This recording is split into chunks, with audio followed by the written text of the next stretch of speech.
ठीक बा, जाइए आपका हेलमेट है, जाइए। लेकिन एक सेकंड। रोक। तोर हेलमेट कहाँ बारे? हेलमेट नहीं खे साहब। हेलमेट नहीं खे तो लाइसेंस होई नु, लाइसेंस दिखा। उहो नहीं खे साहब। अच्छा। चलान कटी। चलान कटी? प्रधान जी के गाड़ी हो, हमार थोड़ी हो। प्रधान जी के बाइक हो चाहे केहू के बाइक हो, चलान कटी तो कटी। अरे साहब एक बार प्रधान जी से बात तो कर ली। प्रधान हो चाहे केहू हो, हम केहू से बात ना करेनी। 1 मिनट रुकी, फोन करता नहीं। लेकिन ये साला कर क्या रहा है यहाँ पे? हाँ भाई। दरोगा जी गाड़ी के चलान काटता रहो। कहाँ भाई दरोगा जी, बात कराओ। हम बोलिए नहीं केहू से बात ना करें, बात करो।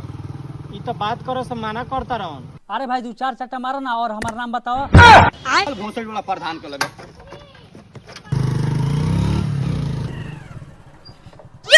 कहो तो प्रधान जी बनी। का रे, तेही प्रधान हुए ते पुलिस वाला चाटा मरबे। चल साला तोके थाना में बताओ तनी।